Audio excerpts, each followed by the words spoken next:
ሁለት ነገሮች ያስጨንቁኛል። እኔ መቼም ጆሮ ሲሰማ እንደ ሰው መጨነቅ አይቀርም። አንድ የቴዲ አፍሮ ግድ የለም ይሄ እቃው ተዘረፈ ምናምን የሚሉት አሉባልታ ይሁን እውነተኛ እሱ አያስጨንቀኝም። ግን ልጁ በህይወት ለህይወቱ አንድ እጨነቃለሁ። ልጁ ምንም ባይሆን እንደ ሰው። ሁለተኛ ደግሞ ለመንግስት ነው። ለቴዲ ህይወት የምጨነቀው ያው ይችን ግርግር ተጠቅመው በመንግስት አማኝተው አሁን እያጠፉ ያሉት ራሱ መንግስት ነው ሌላ ነው ብለው ጥያቄ ይሆንብኛል። ተመሳስለው ገብተው ነው መንግስት ነው ለማስባል የታጠቁ ኃይሎች ናቸው እንደሚያደርጉት እላለሁ።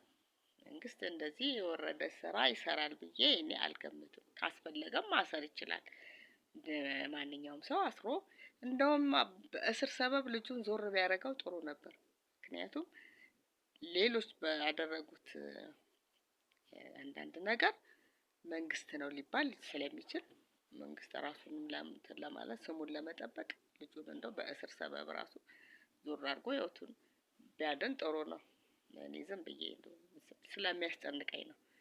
መንግስትም ያላግባብ ስሙ ሲጠፋ ያስጨንቀኛል። ያላግባብ ማንም ሰው መንግስትም ይሁን ምንም ማንኛውም ሰው ያላግባብ ስም ሲነሳ ቅር ይላል። የምጠላውም ሰው ቢሆን አሁንስ ያለ ስሙ ስም ሲሰጠው ደስ አይልም። የምጠላውም ቢሆን የምትወደውም ቢሆን እንደዛው ማለት ነው።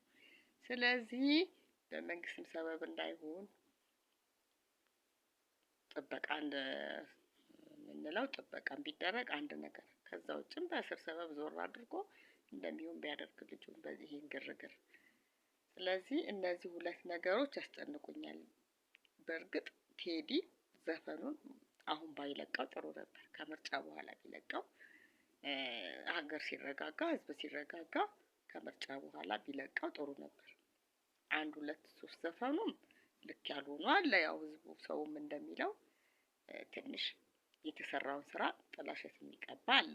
የተሰራውን ስራ ጥሩ ነገሩን አመስግነህ ክፍተቶቹን አይ እንዲህ ቢሆን እንዲህ ነበረ እንዲህ መሆን የለበትም ብለህ ብትል ጥሩ ነበር። ሙሉ በሙሉ ምንም እንዳልሆነ ምንም ጥሩ ነገር እንደሌለ ባታደርግ እና ያው ያቺ ሙዚቃ ሆድ ለባሰው ማጭድ ሰው ነውና የኑሮ ውድነቱ ምኑም ትንሽ አይምሮን ላጨናነቀ ወጣት ያው ግርግር ይፈጥራል፣ ግራ መጋባት ይፈጥራል። ግን ሁሉንም እግዚአብሔር ይጠብቅ። መንግስትንም አንተንም እግዚአብሔር ይጠብቅ።